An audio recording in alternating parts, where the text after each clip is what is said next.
देवी भागवत पुराण में भगवान शिव द्वारा कामदेव को एक नया शरीर प्रदान करने की कथा वर्णित है। कामदेव ने देवताओं के कहने पर पहले भगवान शिव की तपस्या को भंग करने का प्रयास किया, जिससे क्रोधित होकर भगवान शिव ने अपने तीसरे नेत्र से उन्हें भस्म कर दिया। यह घटना महत्वपूर्ण है क्योंकि कामदेव का उद्देश्य भगवान शिव और पार्वती के मिलन को सुनिश्चित करना था, जो तारकासुर नामक दानव के विनाश के लिए आवश्यक था। भगवान शिव और माता पार्वती के विवाह से पहले देवी पार्वती और देवताओं के अनुरोध पर भगवान शिव ने करुणा से प्रेरित होकर और सृष्टि में कामदेव की भूमिका को समझते हुए उन्हें पुनः एक भौतिक शरीर प्रदान किया। तब कामदेव ने शरीर धारण करके उन महेश्वर को प्रणाम किया और समस्त देवताओं को नमस्कार करके रति के पास गए। अपने पति कामदेव को पाकर रति का मन हर्ष से भर गया और देवता प्रसन्न हुए।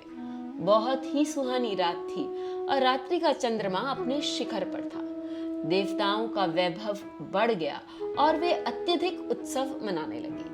उसी क्षण ब्रह्मदेव भगवान शिव के उस रूप से बात करने लगे जिनकी 4 भुजाएं हैं, जिनका सिर उलझे हुए बालों से ढका हुआ है और जिनका रंग पीला और लाल रंग से मिश्रित है।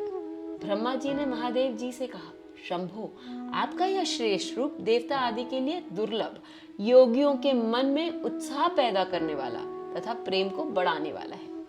प्रभु, अब आप इस रूप को तिरोहित करके सौम्यतम रूप धारण कीजिए, जिससे कि आपके श्वशुर गिरिराज हिमालय तथा सास मेनका भी आपको अति सुंदर देखकर प्रसन्नता प्राप्त करें।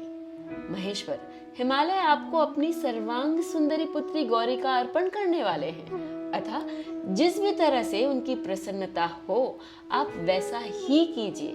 कामदेव का नाश करने वाले देवादिदेव, आप विवाह में 2 भुजाएं तथा 1 मुख से युक्त उस तरह का अत्यंत सुंदर तथा कल्याणकारी रूप धारण कीजिए, जिससे कि आपको भयानक रूप वाला देखकर कोई भी स्त्री भयभीत न हो।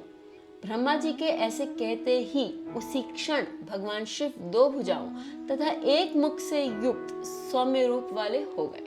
क्षण भर में उनकी जटा सोने का मुकुट हो गई। अग्नि रूप तीसरा नेत्र अत्यंत सुंदर हो गया।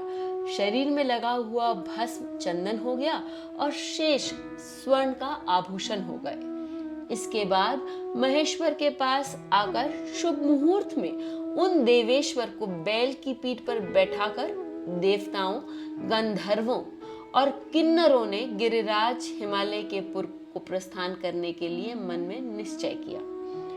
देवेश्वर शिव के प्रस्थान के समय पुष्प राशि की वर्षा होने लगी और स्वर्ग में रहने वाले देवताओं की दुंदुभियों की तीव्र ध्वनियों से दिशाएं परिपूर्ण हो उठी। शीतल तथा सुगंधित हवा मंद मंद बहने लगी।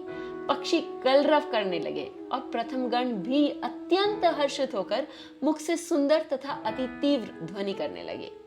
इस प्रकार समस्त वैवाहिक तैयारियां पूर्ण हो जाने पर सुंदर चंद्रमा को अपने मस्तक पर धारण करने वाले वृषभ ध्वज भगवान शिव ने सभी देवताओं, मुनीश्वरों और किन्नरों के साथ गिरिराज हिमालय के पुर के लिए प्रस्थान किया। इस प्रकार भगवान शिव का सबसे सुंदर रूप संसार के सामने आया, जिसे हम चंद्रशेखर के रूप में जानते हैं।